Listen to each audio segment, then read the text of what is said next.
turn our minds to Him instead of all the things that worry us and cause us anxiety, we can walk just like, we can experience the peace that He experiences. We can walk the walk that He walks in. And He is able to sustain us. See, Peter wasn't sustaining himself. Jesus was sustaining him. We know because when he began to sing, Jesus stretched forth His hand and physically did it. Jesus was sustaining him. What we're called upon to do, now look, we're not walking on water. We're not looking around. We're not tempted to look at wind and waves. But again, where we do our looking is right up here.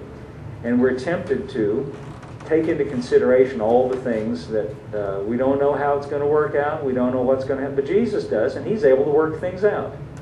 And He says, casting all your care on Him. That's what it says, 1 Peter says it. Interesting that Peter, who experienced this, he's the one who wrote that. Later on in his epistle, he says, casting all your care on Him, because He cares for you. Why don't we read that real quick, and then we'll conclude with that. And I think that's in 1 Peter chapter 4. Very interesting to me that the same man we just read about, who had this experience with Jesus and learned this lesson of keeping your attention wholly focused on Him, had this to say at the end of his first epistle. 5. 1 Peter chapter 5. Verse 7 says, casting all your care on Him, for He careth for you. I like what the Amplified says. Phil, could you give me the Amplified on this verse? It says, casting the whole of your care, all your anxieties, all your worries, all your concerns, once and for all on Him, for He cares for you affectionately and cares about you watchfully.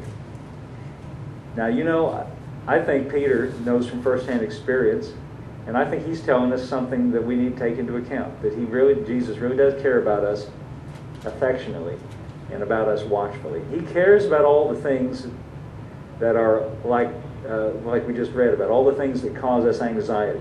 See, we read about the disciples in the boat and they were being buffeted by wind and waves. Well, where we get buffeted is in our mind by worries and anxieties and cares and fears, things of that kind. Jesus said, don't be afraid. And here He says, casting all of your care and all of your anxieties and all your worries and all your concerns once and for all on Him. That's a way of saying, turn your attention away from all the cares and the worries and the anxieties and the source of all those things to Him, because He is the answer for all those things. He's the solution for all those things. He's got the answers. He knows how to work them out, whereas we may not know necessarily how to work everything out. Well, we wouldn't be worrying about Him if we did. Is that right? But He does. He's much smarter than we are. He's much wiser. He's got much more, many more resources, much more capacity than we do. And so this beautiful invitation, let me read it one more time.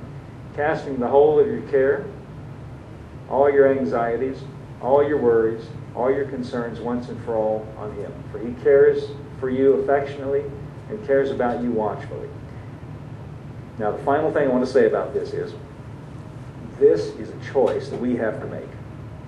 This is something we have to choose to do, and sometimes, I was going to say on a daily basis, sometimes more than once in a day, sometimes as many times as we find that they come back, we have to choose to do this again.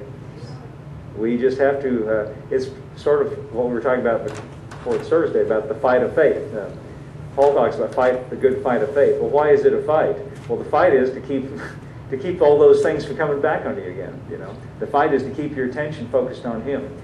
I'm sure with that story about Moses and the serpent on the pole, I'm sure it was a fight to keep your attention focused on the serpent of brass on the pole. You'd be tempted to look down and start worrying about those around your feet. But God said, my solution is for you to look at what I put on the pole. And what did He put on the pole? For us, Jesus. He put everything wrong in our lives, everything wrong about us, everything that disqualify us, everything wrong is on Him. And our attention belongs on Him, because He cares about us, as we just read it, affectionately and watchfully. I think we can trust Him, don't you?